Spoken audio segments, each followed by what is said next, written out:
Hey guys, BJ with Very Basic Bible. My wife's asleep, so I might be talking quieter.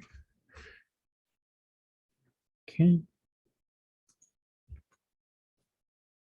Share screen. We're going to do a Bible. Look at that. All my stuff over there.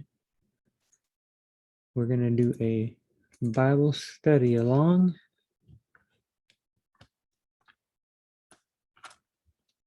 I want to look up a certain word and phrase.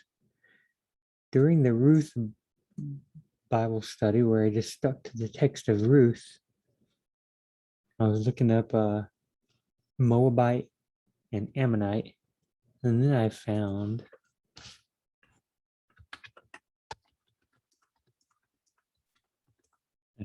this phrase, assembly of the Lord. You can barely see it right there, probably. Let's see. Number 16:3. Let's go to Bible Gateway.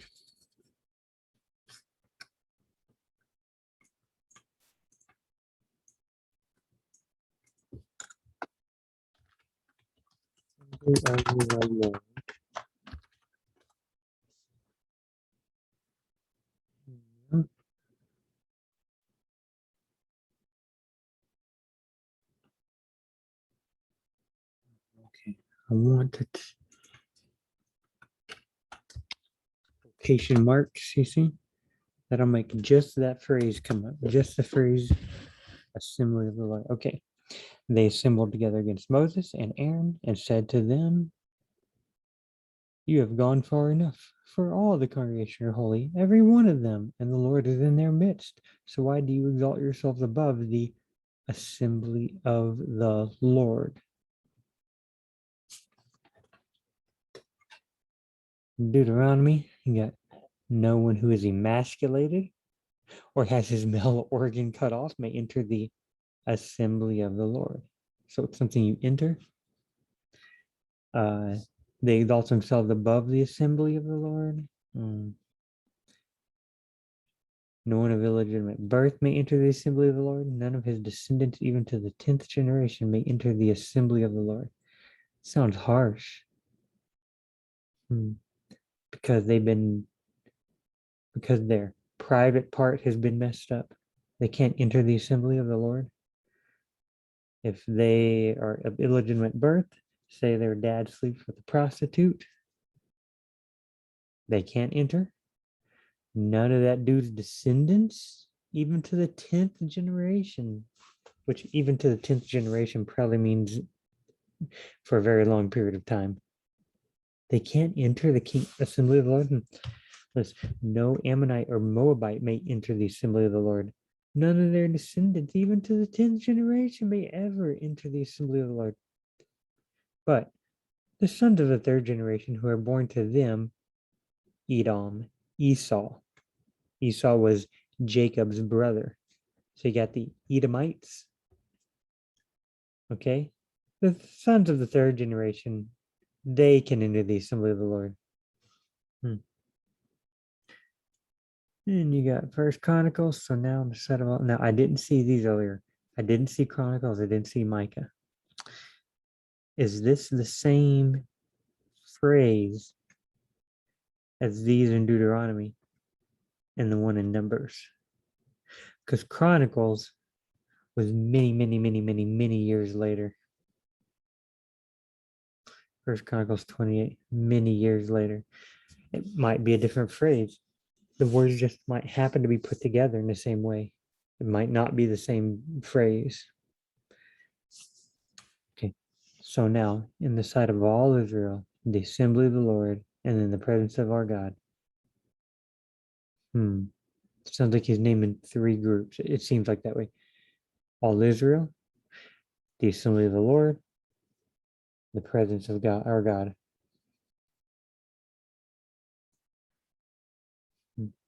Keep and seek after all the commandments of the Lord your God, so that you may possess a good land and leave it as an inheritance to your sons after you forever. Micah 2:5. Therefore, you will have no one applying a measuring line for you by lot in the assembly of the Lord. I can kind of guess what that means, but yeah, let's just look at it. Why not? Woe to those who devise wrongdoing, who practice. We're gonna 1 second. Eh.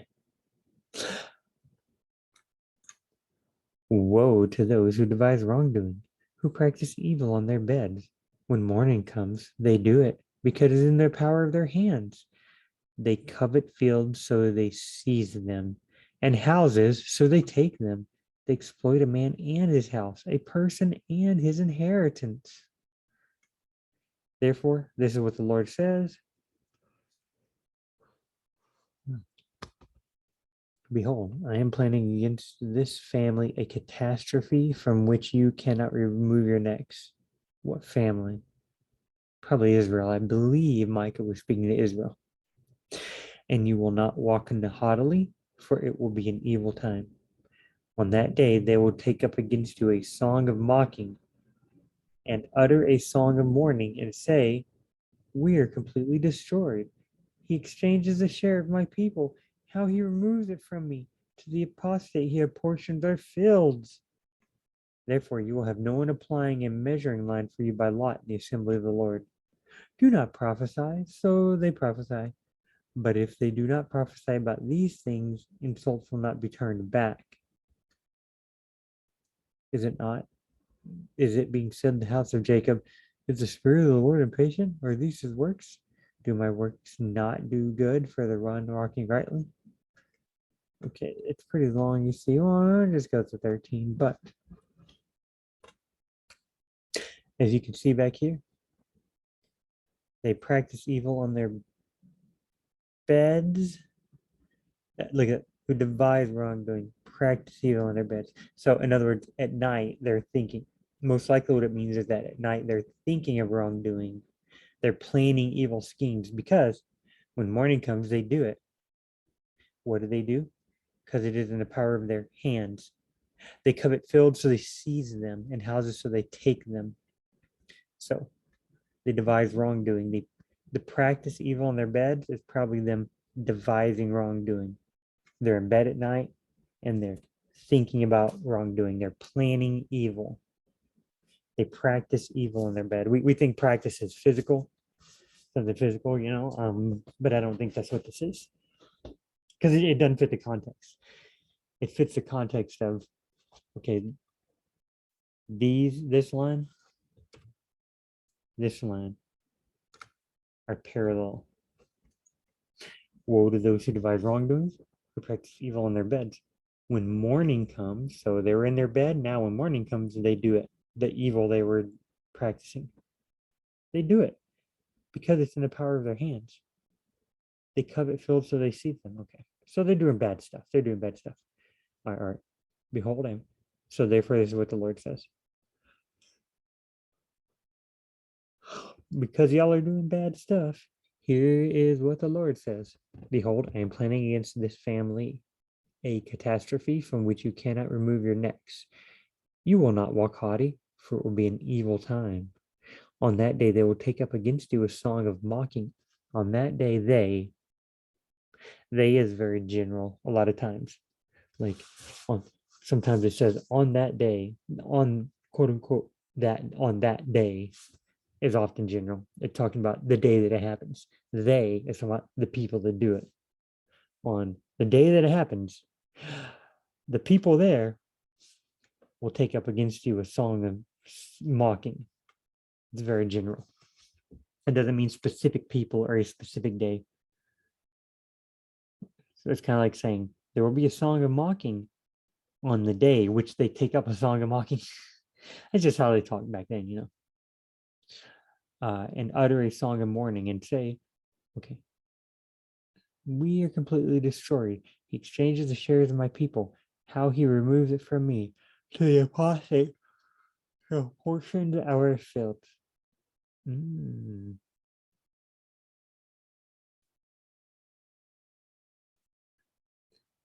They will take a song against you.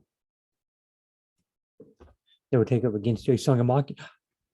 I get it. I get it. I get it. I think I get it. And on that day, they up here, the people whose field you took.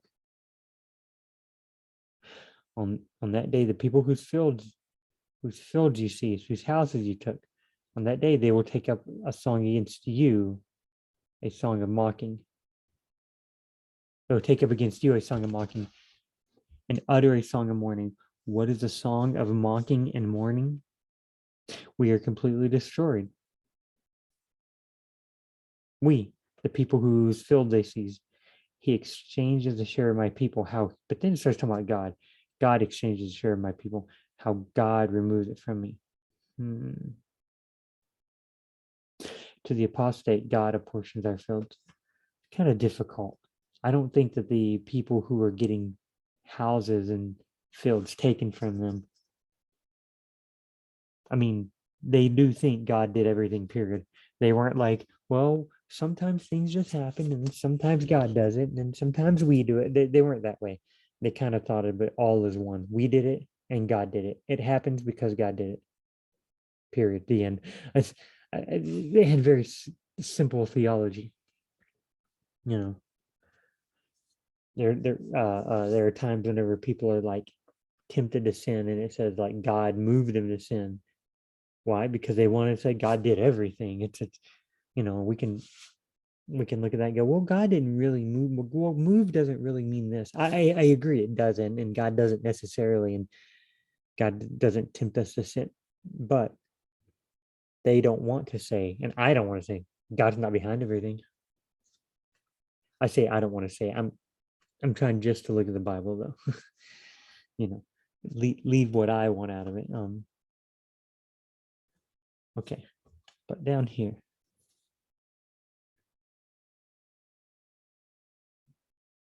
Therefore, you will have no one applying a measuring line for you by lot in the assembly of the Lord.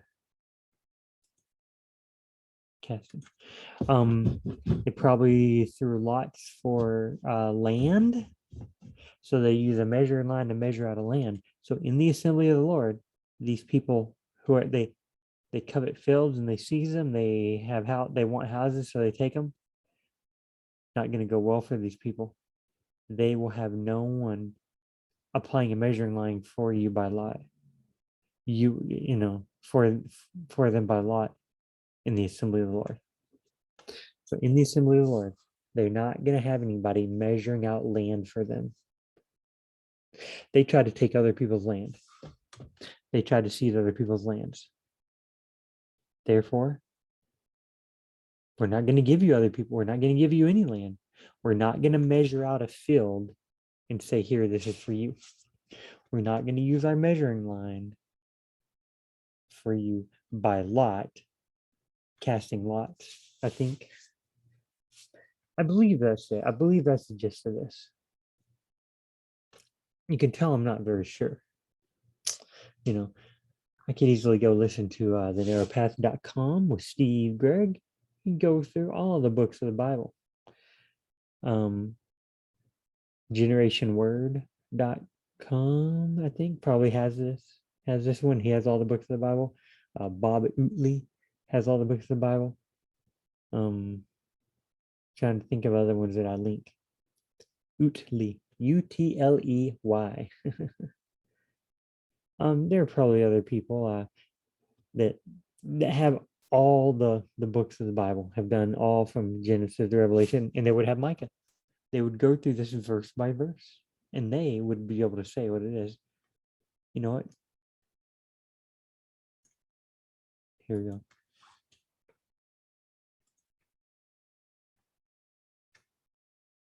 Micah. We're just trying to figure out the phrase, the assembly of the Lord. But now I'm curious what in the world that Micah passage means. Micah 2, let's go. We'll look at Micah 1 real quick. Here we go, Micah 1.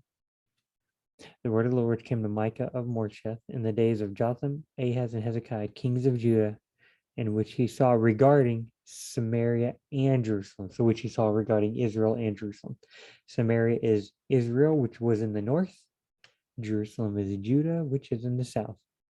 So he's not just prophesying to either Judah or Jerusalem. And he's not prophesying either to Samaria or Israel. He's prophesying to both Judah and Samaria, both kingdoms. Hear you peoples, all of you, listen carefully. Okay, so I'll make Samaria Hebrew ruins, yanks. Even Jerusalem, I have a man, yeah. Application, okay. But disaster has come down from the Lord to the gate of Jerusalem. Okay, so Samaria in the north and Jerusalem. So in other words, a whole shebang. You know, there's two countries. There's Israel and Judah. All of it's gone. Gone. God's like, I'm going to destroy you. I'm going to get rid of you. You don't like it.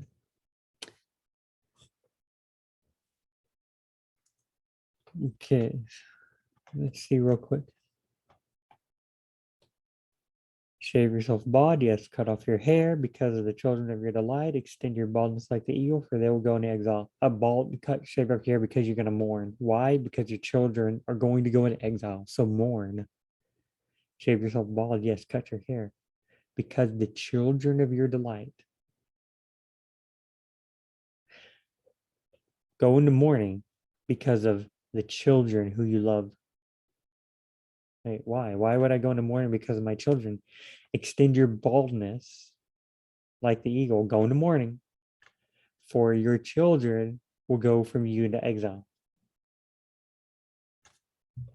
You better mourn, people. I mean, this is God like poetically telling the Israelites, you know. So, chapter 2. Woe to those who divide. Okay. Let's see what this is now. Micah 2.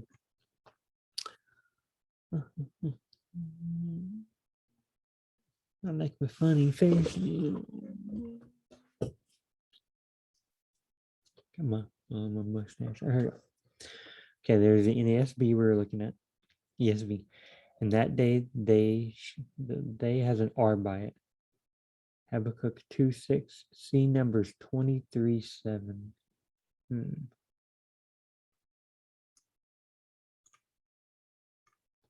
Oh, in that day, one will take up Habakkuk 2:6. All right. In that day, they shall take up a taunt song against you and moan bitterly. A taunt song. Look, they shall take up against you a proverb or song of mocking. Okay. And moan bitterly or utter a song of mourning. So you see, utter a song of mourning, moan bitterly. Okay. We are utterly ruined. He changes the portion of my people, how he removes it from me. To an apostate, he allots our fields. Therefore, you will have none to cast the line by lot in the assembly of the Lord. Therefore, no one will assign you land in the Lord's community. That's kind of what I said it was, right? Okay. Thus you shall have no one in the assembly of the Lord to allot to you a share of land. Therefore, you will have no one in the assembly of the Lord to divide the land by lot.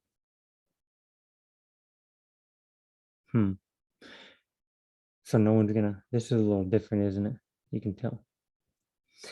These are talking about for you, you will have no land. But this one's saying they will have nobody to divide the land. Therefore, there will be no one in the assembly of the Lord to divide the land by casting lots. That's the same as, so the CSB, the same as the NIV. Others will set your boundaries then, and the Lord's people will have no say in how the land is divided.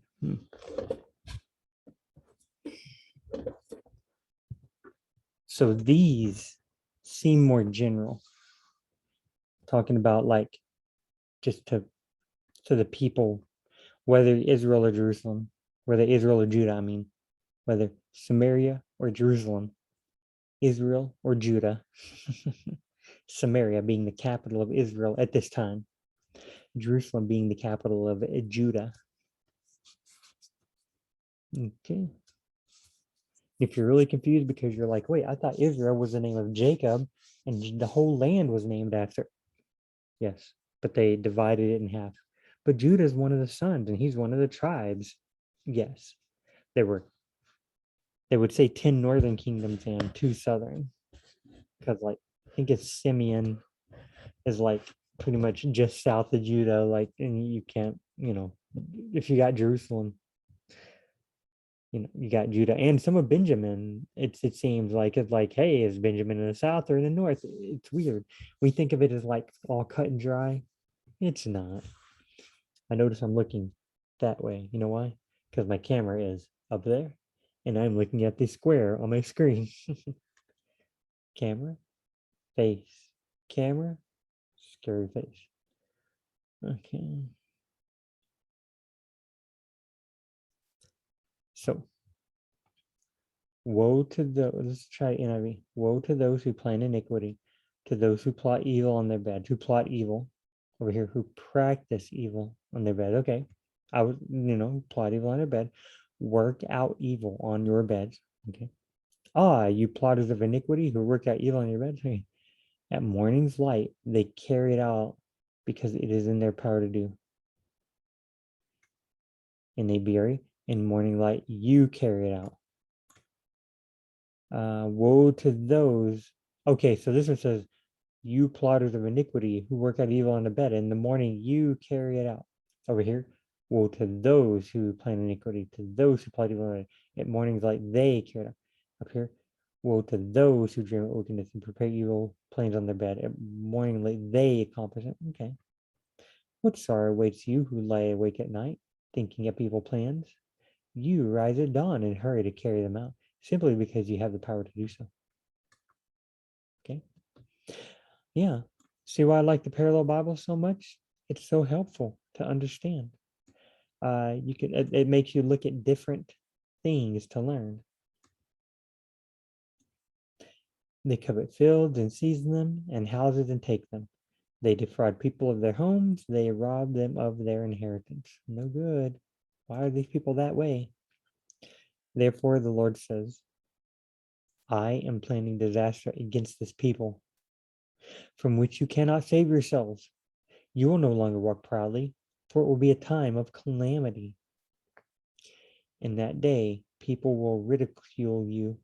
They will taunt you with this mournful song.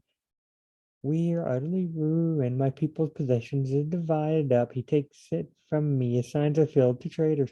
Okay. So it seems like the taunting song is we are utterly ruined. My people's possessions divided up. He takes it from me. He assigns our field or my fields, you could say. Okay. I am utterly ruined. My possession is divided. God takes it from me. He assigns my field. So the mocking song is somebody like like if I were to pretend to be my little brother and I were to go, I'm BJ's little brother. Look how dumb I am. I'm so silly. I like to pick my nose. I'm making fun of my brother by pretending to be my brother. Right? A little childhood humor there. So here, the people will ridicule you. They will taunt you with this mournful song. The people are going to sing a song as if they are Judah and Israel. Other people are going to see Judah and Israel be destroyed. Other people are going to see Judah and Israel be messed up by God. God basically telling them, look, okay, I'm playing disaster on you. You're not no longer going to walk proudly, for it will be a time of calamity. In fact, other people are going to be singing taunting songs about you. They're going to be like, we are utterly ruined. My people's possessions divided up. He takes it from me. He assigns our fields to traitors. I hope this is making sense. Therefore, you will have no one in the assembly of the Lord to divide the land by lot.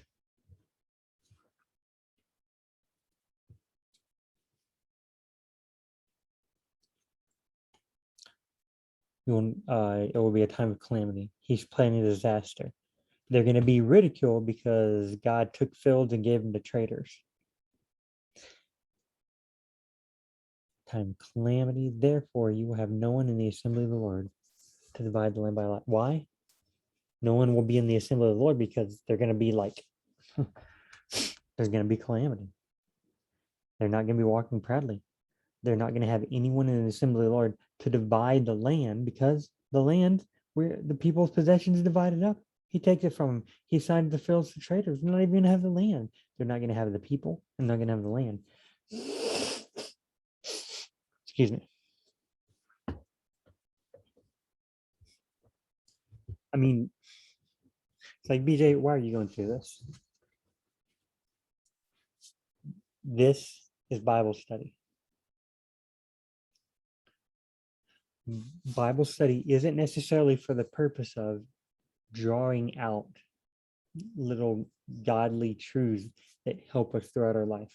Bible study instead can be learning to think clearly, being able to read Bible verses. Right now, going through this and learning how to ask questions of the text, like, wait, you will no longer, who is the you? Wait, I am planning disaster, who is the I? And then I was down here, I was saying, well, it's them. We read it a second time. Wait, now I think it's other people. We read it a third time. Oh, I see, it's a taunt by these people. I try to explain it. Going through that process is a very godly thing. It's called wisdom. Now, when I read other Bible passages that would utterly confuse me, utterly ruined. It would, whenever I read other Bible passages that would completely confuse me, because I went through this Bible passage, something might ding, click. Something might come up and I might go, wait a minute, I read something kind of like this. You got muscle memory, okay? You go to brush your teeth. You don't go, there's a toothpaste. I will reach for it. I will take my tips of my fingers, place them on the ridges on top, unscrew to the, you don't do all that. You're like, hey, time to brush my teeth. You grab it, you unscrew it, you set it down, you screw it up. It's just natural. It just happens. Right now, I'm having to do the toothpaste where I take the toothpaste in my left hand. I use my fingers and unscrew it. Therefore, the Lord says, who is the Lord? Why is it therefore? I am playing disaster against his people. Which people? Let's look up here. I'm having to do it that way. But hopefully later, I can read other passages. You descendants of Jacob, should it be said, does the Lord become impatient? Does he do such things? Do not my words do good to the one whose ways are upright? Lately, my people have risen up like an enemy. You strip off the rich robe from those who pass by without care, like men returning from battle. Okay, I just read all that, and I understand mostly what it says.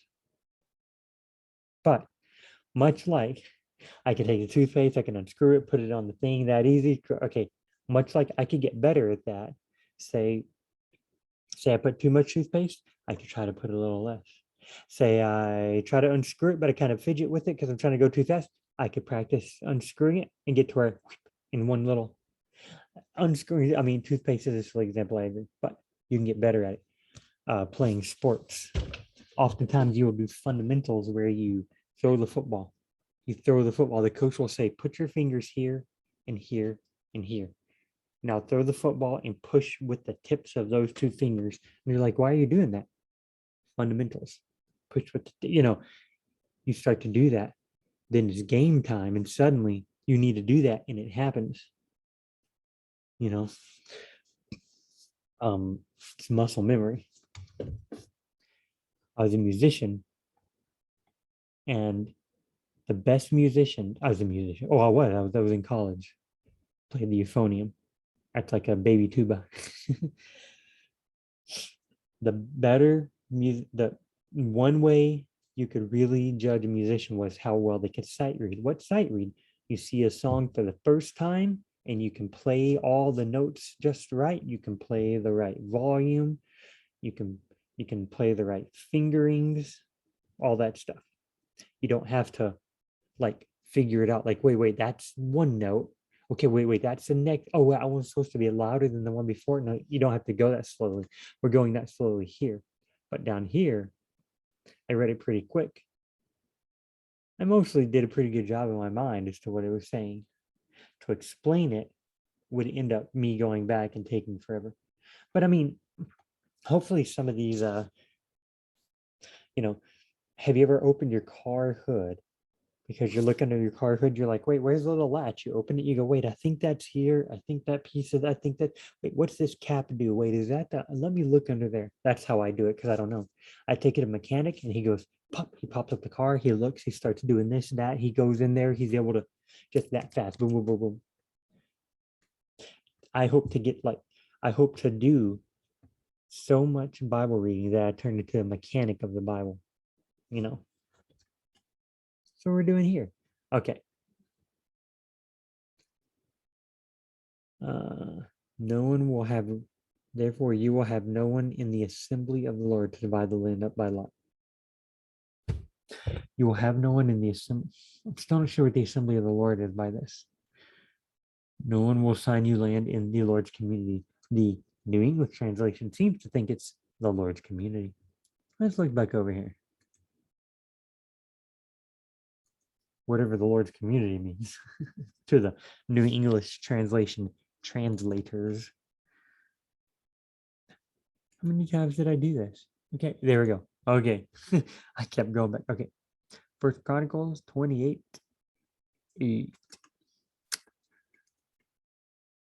First Chronicles. Now, after looking up the assembly of the Lord, we can look up words like assembly. That'll probably be the next thing to do. First Chronicles 28. Dude.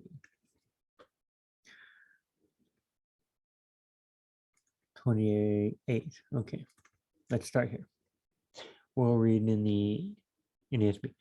Now David assembled at Jerusalem all the officials of Israel. Now David assembled at Jerusalem all the officials of Israel, the leaders of the tribes, and the commanders of the divisions that served the king, the commanders of thousands, and the commanders of hundreds, and the overseers of all the property and livestock belonging to the king and his sons, with the officials and the mighty men, all the valiant warriors. David assembled all these people. Then King David rose to his feet and said, "Listen to me, my brothers and my people. I had intended to build a permanent home for the Ark of the Covenant of the Lord and for the footstool of our God. So I had made preparation to build it. But God said to me, you shall not build a house for my name because you because you are a man of war and have shed blood." Close parenthesis. Now back to David talking. "Yet the Lord, the God of Israel, chose me from all the household of my father to be king over Israel forever," because God chose David to be king of Israel. "For he has chosen Judah to be a leader." David was from the house of Judah, the tribe of Judah, the family of Judah. David was a Judahite. "In the house of Judah, my father's house, and among the sons of my father, he took pleasure in me to make me king over all Israel. Of all my sons, for the Lord has given me many sons, he has chosen my son Solomon," yes, Solomon, the wise king, Solomon who wrote all the Proverbs, yeah, "to sit on the throne of the kingdom of the Lord over Israel. He said to me, your son Solomon is the one who shall build my house and my courtyards." Remember, God was like, David, listen to me, my brother people, I had intended to build a permanent home for the Ark of the Covenant of the Lord and for the footstool of our God. I had intended to build a home for the footstool and the Ark. The footstool of our God, I believe, is the Ark of the Covenant. It's just two names, just a different name for it. But God said to me, you shall not build a house for my name because you are a man of war and have shed blood. Yet God chose David. All that stuff. Of all my sons, he chose Solomon to sit on the throne. He said to me, your son Solomon is the one who shall build my house and my courtyards. For I have chosen him to be a son to me, and I will be a father to him. God, I, being God, I will, because he still got the parenthesis, I will establish his kingdom forever. The quotation mark. I keep saying parenthesis. Silly me. Okay. Whoa. I bet that's much better for people. I will establish his kingdom forever if he resolutely performs my commandments and my ordinances as is done now. Keep doing good, Solomon. Like what's done now, keep doing good. So now, in the sight of all Israel, the assembly of the Lord, and in the presence of our God, keep and seek after all the commandments of the Lord your God, so that you may possess the good land and leave it as an inheritance to your sons after you forever. I'll be honest. I kind of like it like this better. I don't know. This is kind of like really fat. It's like too much for me. This, I like it skinny. I wish it were skinny like this, but the font was bigger. My eyes are starting to play tricks on me. Now, okay, so close quotation marks. Okay, I, God, will establish Solomon's kingdom forever. If Solomon resolutely performs my God, my commandments, and my ordinances, as is done now, close quotes. So now, David is saying, in the sight of all Israel, the assembly of the Lord, and in the presence of our God, keep and seek after all the commandments of the Lord your God,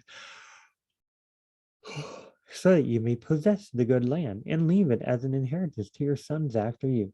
So remember, they're already in the good land. But David's like, hey, keep doing good so this land don't get taken away. And of course, what happens later? They go to exile. They're like, I don't know, who's David? I don't know. They probably didn't think of it that way. Some water.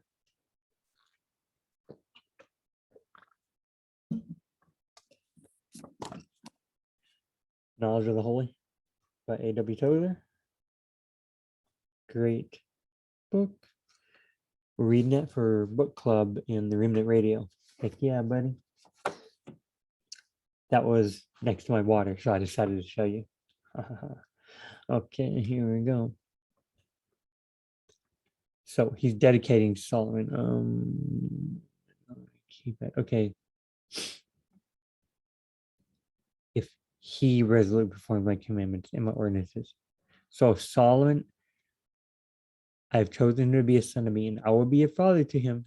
I will establish his kingdom forever if he resolutely performs my commands and my ordinances as is done now, because David's doing it.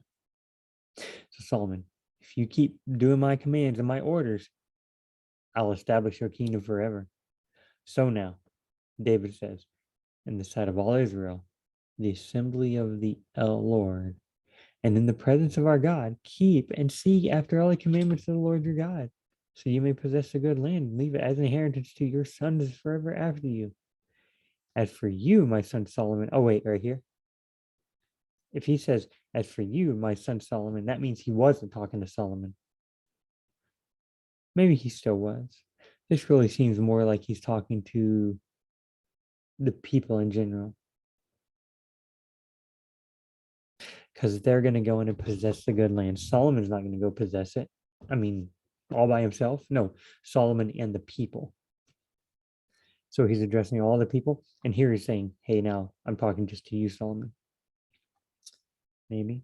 But still, does this help us? So now, in the sight of all Israel, okay. Solomon's going to build a temple for me. I'm going to establish his kingdom forever. So now, Israel, in the sight of all Israel, the assembly of the Lord, and in the presence of our God, keep and seek after all. So, in the presence of our God, make sure and do everything well. In the sight of all Israel, please keep and seek after the presence. In the assembly of the Lord. Still not sure. Yeah, I know what all these are. It just says they can't enter the assembly of the Lord. They can't go in. I'm not sure. Let's look up. Let's try just for fun of it. Assemblies. Yeah, that's it. All right. Book of First Thessalonians. Book of Second Thessalonians. Okay, let's try assembly, like an assembly line. My soul shall not enter into their council. May my glory not be united with their symbol. For in their anger they killed a man. In their self-will they lamed oxen.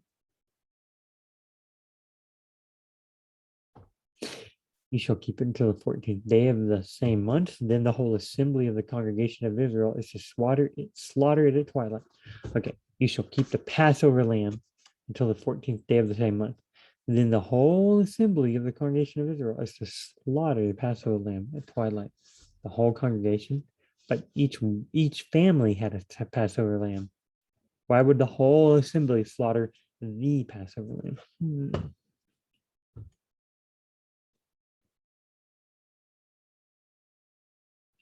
Here you go. The sons of Israel said to him, if only we had died at the Lord's hand in the land of Egypt. So they're complaining because there's no water and food. When we sat by pots of meat, when we ate bread until we were full. For you have brought us out into this wilderness to kill this entire assembly with hunger. So all the people, basically. Okay. But will all the people slaughter the Passover lamb? Each family had a Passover lamb. And this one says, you shall have a holy assembly. So you shall get together with each other. Might be different Hebrew words. That's one Hebrew word, another Hebrew word. Now, the entire congregation of Israel does wrong unintentionally. So we're talking about the sacrifices. What kind of sacrifice would you have if the entire congregation of Israel does wrong unintentionally and the matter escapes the notice of the assembly and they commit any of the things which the Lord has commanded not to be done and they become guilty? And then it tells you about sacrifices and what they can do. Huh. It escapes the notice of the assembly, I guess, of all the people.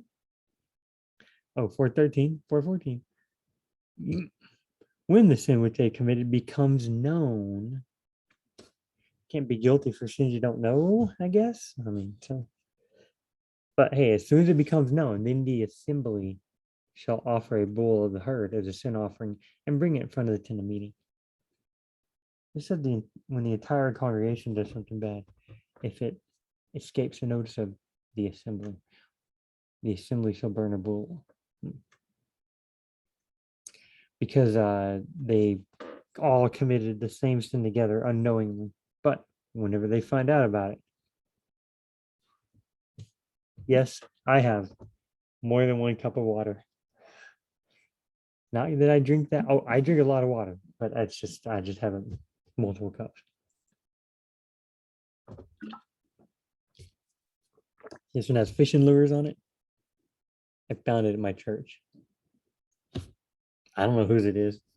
It was at my church. I'm a janitor at my church. I'm cleaning every day. I'm in the church offices. There's a little area with a sink and a microwave, and they got a coffee pot and stuff. This was sitting there for a few weeks.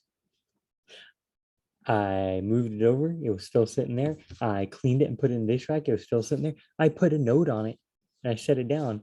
It was still there for like a month. So I took it home, soaked it in some bleach because you never know. I took off the little top part here, soaked it in some bleach, got it out, put it with the dishes to be washed. Now, got me a cup. I'm not at all into fishing, period. I don't know who was that had this cup. It's funny. I love outdoor stuff, hiking, camping, exploring the wilderness, compass stuff, looking at stuff with compasses, compi, with a compass. Oh, hey, there's my cat. You hear him? Maybe. Gotta pet him. Yeah. I love doing outdoor stuff like that, but I don't like fishing and hunting. Well, that's weird. Kind of scared of guns. Yes, I'm a weenie. I know. Look, they've just never been that fun to me. So if they've never been that fun to me, and they're very loud and they kill people, I mean, it's not like I'm a complete wiener, like, oh, a gun, whatever. Okay, this is too much personal information about BJ and his cat. Oh, He's camera shy right when I put the camera. No, he wants to get my lap. Dude, not now. We're doing Bible stuff. Okay. So have we gotten any closer to figuring out who the assembly is? The assembly of the Lord? I mean, maybe. When he goes in to make atonement in the holy place, the high priest, only the high priest can go into the holy of holy places. No one shall be in the tent of meeting until he comes out, so that he may make atonement for himself and for his household and for all the assembly of Israel. I guess just all the people. Because up here, my cat's really all the assembly of Israel up here. When this now if the entire congregation of Israel does wrong unintentionally and the matter escapes the notice of the assembly, they commit any of the things. Yes, that's the cat. All right. Right here. For you have brought us out into this wilderness to kill this entire assembly with hunger. Because right here, they just got there in the wilderness and they're complaining because they ain't got no food. And they're like, you're going to kill the entire assembly. And up here, well, let's just have a holy assembly. So a holy get together, like a feast. But here, you shall keep it until the 14th day of the same month. Then the holy assembly. Let's look at this. Because each family on the Passover lamb. Now the Lord said to Moses and Aaron in the land of Egypt. So they're still in the land of Egypt. They do have a Passover lamb later where they later. They have one feast and they have one lamb for the whole. I'm pretty sure that's the way it happened later. But right now, let's see. Speak to all the congregation of Israel, saying, on the 10th of this month, they are each one to take a lamb for themselves, according to the father's household, a lamb for each household. According to the father's household, a lamb for each household. Because the father's the head of the household, saying the same thing twice. According to the father's household, one lamb for each household. It's the same thing twice. Okay. Now, if the household is too small for a lamb, then he and his nearest neighbor to his house are to take one according to the number of persons in them. So they knew exactly how many people one lamb would feed. In proportion to what each one should eat, you are to divide the lamb. I guess you don't want one person like eating like half the lamb, gorging out. You don't want a bunch left over, probably. Hey, we need more people because we can't eat all this lamb over here. Coming here. Your lamb shall be an unblemished male, a year old. You may take it from the sheep or from the goats. I thought a lamb was only a sheep. Maybe a lamb is a female sheep or a female goat. I've heard she goat. Okay. Right here. You shall keep the lamb until the 14th day of the same month, because it said, this month shall be the beginning of months for you. It is to be the first month of the year for you. So, where is it at? Speak to all the congregation, saying, on the 10th of this month, the first month, they are each one to take a lamb for themselves, according to their father, a lamb for each household. Now, if the household is too small for the lamb, then he and his nearest neighbor shall share their number of household in proportion which each one eat. Divide the lamb, your lamb shall be unloosed. You may take it from the sheep. You shall keep it until the 14th day of the same month. So on the first month, on the 10th of the month, you take your lamb for yourself. You shall keep it until the 14th month. So keep it for 14 days. Well, 10, 11, 12, 10, 11, 12, 13, 14. Okay, 5 days. Then the whole assembly of the congregation of Israel is to slaughter it at twilight. Let's say twilight. Oh, between two. Yeah. Between the two evenings at nighttime. Moreover, they shall take some of the blood and put it on the two doorposts and on the lintel of the houses in which they eat it. I guess the household, because the household is the one eating it, or the household with their neighbors. Wherever they eat it, they put it. But why is the entire? Let's say there are 100 people, 100 households, and there are, let's say, 3 people per household. It's 300 people. It'd be 100 lambs slaughtered. Okay. It'd be 100 lambs slaughtered. the whole assembly, the whole 300 people are going to slaughter one family's lamb, then the second family's lamb. Then the whole assembly is going to slaughter the third family's lamb. Then all 300 people is going to slaughter the fourth person's lamb. Then all 300 people is going to slaughter. And they're going to do that 100 times? I don't. How do they do that? Let's look at this. Exodus. I'm doing it on time, 53 minutes. Exodus 12. Go.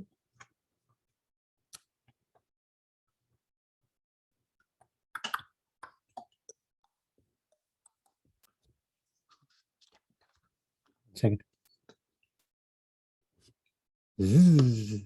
Oh, sorry. My brother, my younger brother, loves hunting and fishing. He's a redneck country kind of guy that way. I do outdoor stuff. I tell people I do outdoor stuff. I'm talking about hiking, hunting, nature walks. My brother's like, I'll do outdoor stuff, shooting guns, catching fish, going camping, but camp in a trailer or in a cabin versus, I pitch my own tent and stuff like that. Anyway, okay. Let's read it in the NIV. The Lord said to Moses and Aaron in Egypt. This is after the ninth plague. The 10th plague is coming. So they're going to do the Passover thing. The Passover thing will make sure the plague does not harm them. The Passover ritual will make sure the 10th plague does not harm Israel. Okay. So we need to make sure and get this right, so we're not harmed by the 10th plague. The Lord said to Moses and Aaron in Egypt, this month is to be the first month for you, the first month of your year, the first Israelite month. Tell the whole community of Israel that on the 10th day of this month, each man is to take a lamb for his family, one for each household. Okay, so each man is to take a lamb for his family, one for each household. If any household is too small for a whole lamb, they must share one with their nearest neighbor, having taken into account the number of people there are. You are to determine the amount of lamb needed in accordance with what each person will eat. You don't want too much lamb, don't want too little lamb. The animals you choose must be year-old males without defect, and you may take them from the sheep or the goats. Oh, thank you, God. Take care of them until the 14th day of the month, when all the members of the community of Israel must slaughter them at twilight. So that's not saying all the members of the community shall slaughter each lamb. It's just saying then at twilight, everyone slaughters their lamb. Look in the CSB. At the CSB, the NLT. Then the whole assembly of the community of Israel will slaughter the animals at twilight. Okay, it's kind of the same. They'll slaughter their animals. Each household will slaughter. Take special care of this chosen animal until it eats this chosen animal. Oh, how sweet. It takes special care. Okay, sorry. Take special care of this chosen animal until the evening of the 14th day of this first month.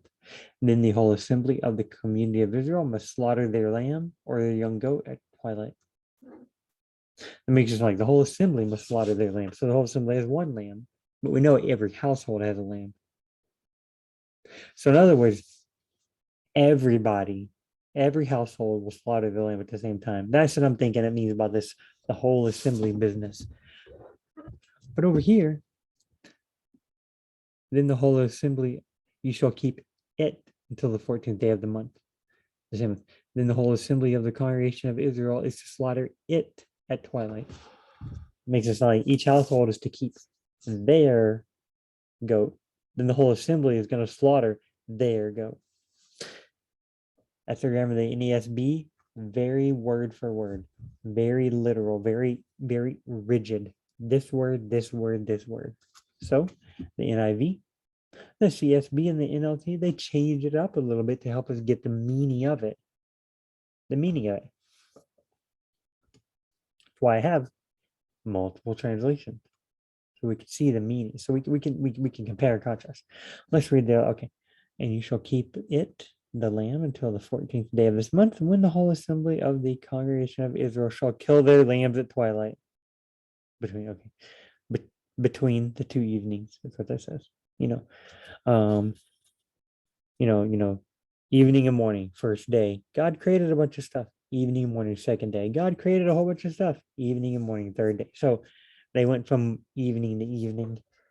So, evening and morning, they kind of like, oh, I don't like all that. So, but they're going to slaughter it at that time. You must care for it until the 14th day of this month, and then the whole community of Israel will kill it around sundown. So this one is just like the NASB. New American Bible, something reformed expedience. I don't know. You will keep it until the 14th day of this month, and then when the whole community of Israel is, and then with the whole community of Israel assembled, it will be slaughtered in the evening twilight. So it's saying y'all all need it. This New American Bible here is saying, seems to be saying, hey, everybody's got to be assembled, then you slaughter your lambs. You will keep it. And then when everyone's assembled, it will be slaughtered. But at nighttime, in twilight.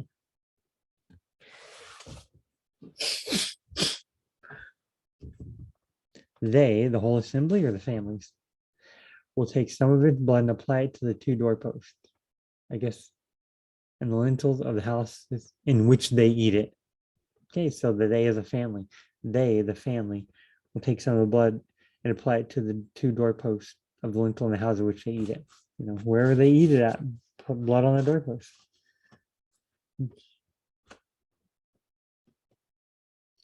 I'm thinking the Lord's assembly just means everyone who is in Israel. I'm thinking that's just, let's look at this.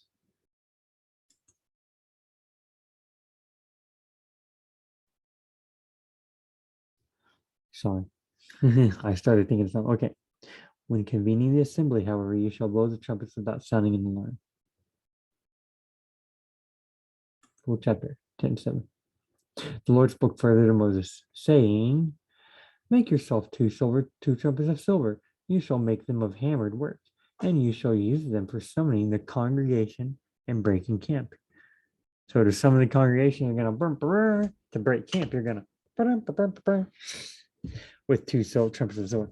Now, when both are blown, all the congregation shall meet you at the entrance of the tent of meeting.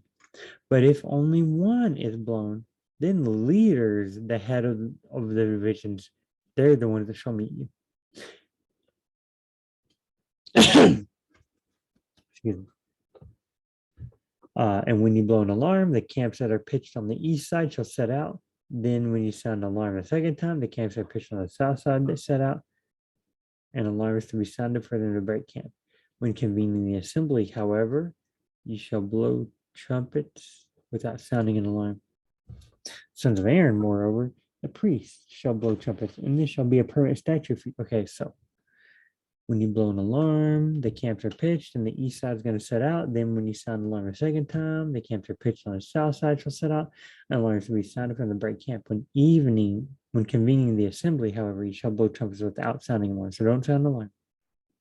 Just blow the trumpets in a non-alarm way. You're just trying to get the assembly to come together. What is it up here? Now when both are blown, all the congregation shall meet you to the meeting. Okay, that's probably what it means. When convening the assembly, you shall blow the trumpets without sounding alarm. Both are blown, all the congregation of the shall meet you. All the congregation is going to meet you. When convening the whole assembly, I guess. I don't know.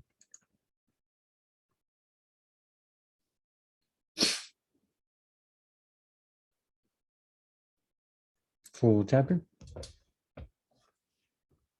You enter the land which you are going.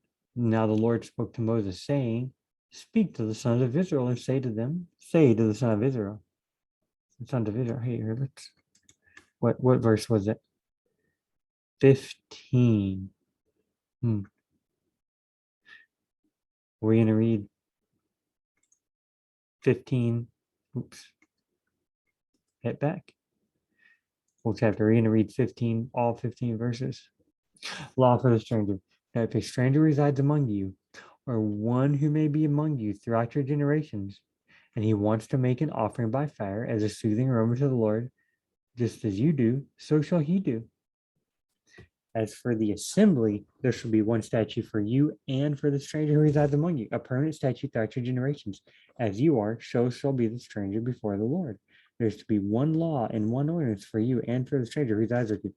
In other words, the stranger is going to do the same exact thing as the assembly. The assembly must mean Israel. Israel. Okay. It's pretty easy. Oh, there's where there's where 250 leaders above the assembly of the Lord is in their midst. So why do you exalt yourself above the assembly of the Lord? And they got messed up later. So yeah. So they and all that belonged to them went down alive to Sheol, and the earth closed them over. Yeah. And they perished from the midst of the assembly. I guess the assembly is just whenever all of Israel assembles together. So whenever they say the assembly or the Lord's assembly specifically, in other words, all the Lord's people who assemble together.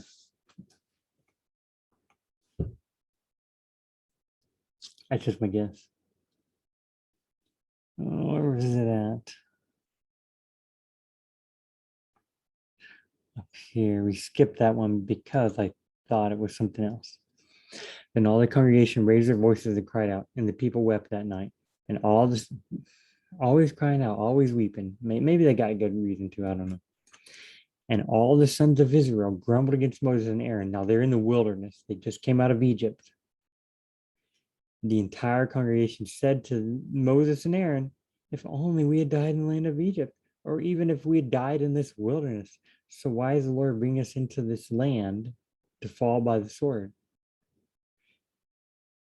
Into Canaan. Why is God bringing us to Canaan where we're going to die by warfare? All the people are bigger than us. Our wives and our little ones will become plunder of warfare. Would it not have been better for us to return to Egypt? So they said to one another, let's appoint a leader and return to Egypt. They were under bondage in Egypt.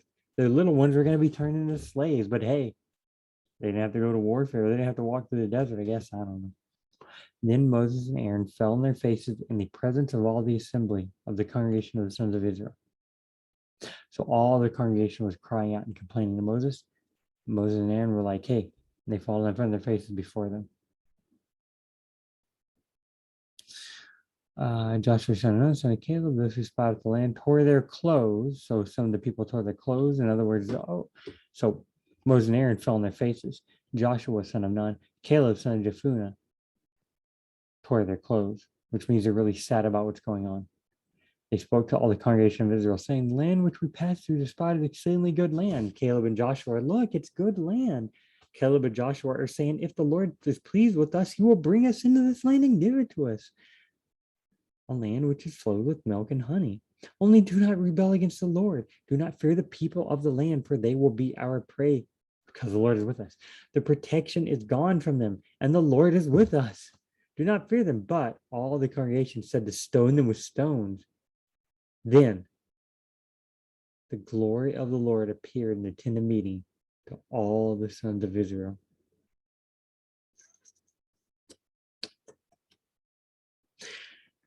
And the Lord said to Moses, how long will this people be disrespectful to me? How long will they not believe in me? Despite all the signs that I performed in their midst, I will strike them with plague and dispossess them, and I will make you into a great nation, greater than, mightier than they. God's like, I'm tired of this. I'm getting rid of the people. I'm making you into a nation. But Moses said to the Lord, then the Egyptians will hear of it. For by your strength you brought this people up from the Egyptians' midst. And the Egyptians will tell it to the inhabitants of the land. The Egyptians will say, hey, the Lord brought them out. Then the Lord destroyed them all. God, you don't want that. You don't want the Egyptians saying that about you. Okay. So they fell on their face in the presence of all the assembly of all Israel. All Israel was there. Was Israel there? But all the congregation, is that the same? I guess so. All there. There's a lot of them. There were like hundreds of thousands of them. Were they all there? Obviously, a bunch of them would show up and get together, a representative sample, and the people in the front would be fussing and complaining. The people who could talk well, like the elders and stuff, they would be the ones saying all this crazy stuff about let's appoint a leader, return. Oh, they said to one another. So they talked to each other. Yeah, yeah, yeah, let's do that. Like a whole crowd of people are all kind of, yeah, did you hear what he said? Yeah, let's do that. People over here, yeah, let's appoint a leader. I guess it could be it. The assembly just means all the people, I guess. I guess the assembly just means all the people of Israel. The Lord's assembly, definitely. It's the Lord. Joshua 1. There was not a word of all that Moses had commanded, which Joshua did not read before all the assembly of Israel with the women, the little ones, and the strangers who were living among them.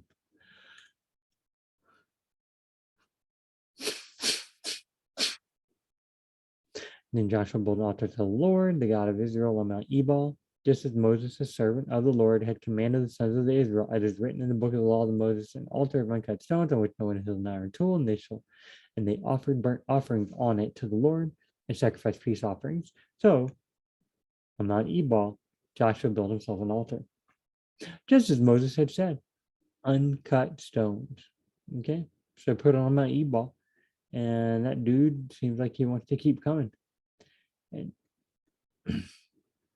And Joshua, wrote there on the stones a copy of the law of Moses, which he had written in the presence of the sons of Israel. That's good.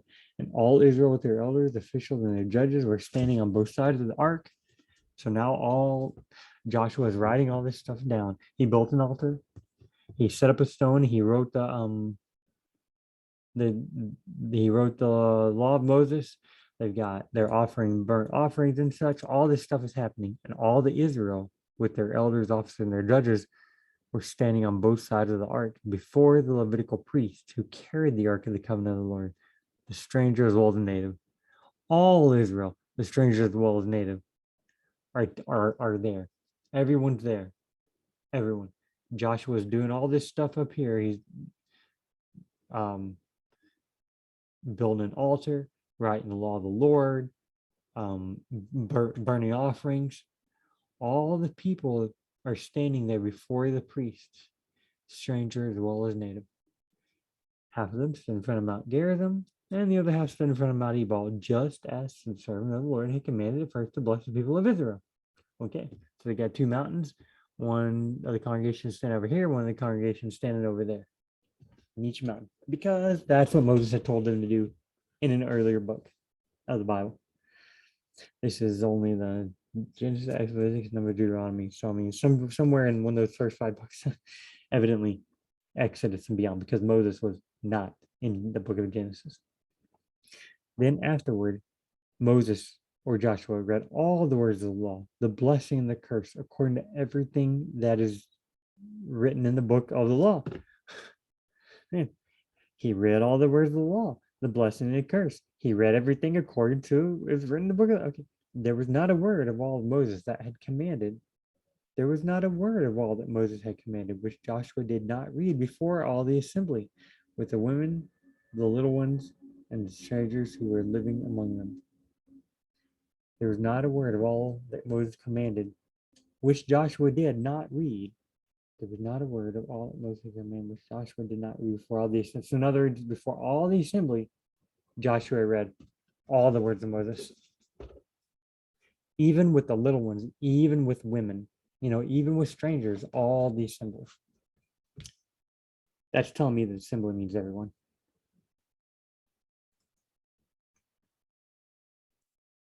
I might do another for now. Been an hour and 12 minutes. It's 2:14 in the morning. You can tell my eyes are like this at one point. At one point I did that and I almost fell asleep. So I hope this Bible study along has been helpful. Remember, stop share. Remember, I'm not necessarily getting into the Bible study along in order to gain the information, not necessarily getting to gain factual information. Instead, we're learning how to think through the Bible. We're learning how to read the Bible and not understand. A lot of it's just basic reading comprehension skills. A lot of it's just figuring out what the grammar means.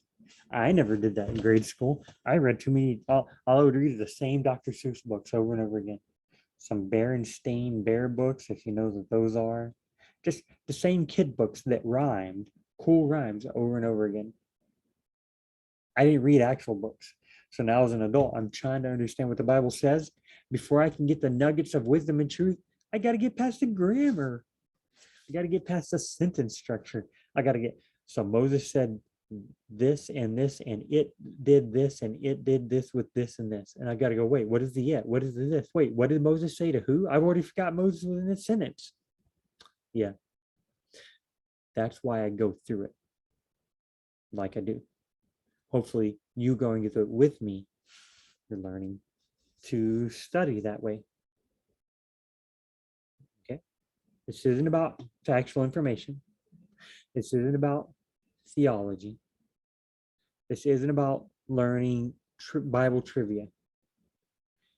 It might be about getting some of the names and places in your head so that when you read them in other parts of the Bible, you've already got a recognition of those names and places. Not, you don't know everything about them, but you're like, your mind recognizes at least the word Israel, at least the word Joshua, Caleb, son of Jephunneh. that word is not mentioned very often. That name, I mean, that's what we want. When I'm playing a video game, I walk the same path each time and sometimes I have to do a different path, and then I try a different path until I figure out just the right path, and then I walk the same path each time. That's what I'm trying to do. I'm trying to walk a path to where then I can go to another place in the Bible and not be as confused. All right, guys. I hope all this helps. We'll be seeing you on the next very basic Bible. Say a prayer real quick. Lord God, just help us to open our minds, to open our hearts, to be with you. You are the most holy and sovereign in the universe. You're more loving than I could ever imagine to be. You're more great than any of us could ever want, could ever imagine. Thank you, Lord, for being so good to us. Amen.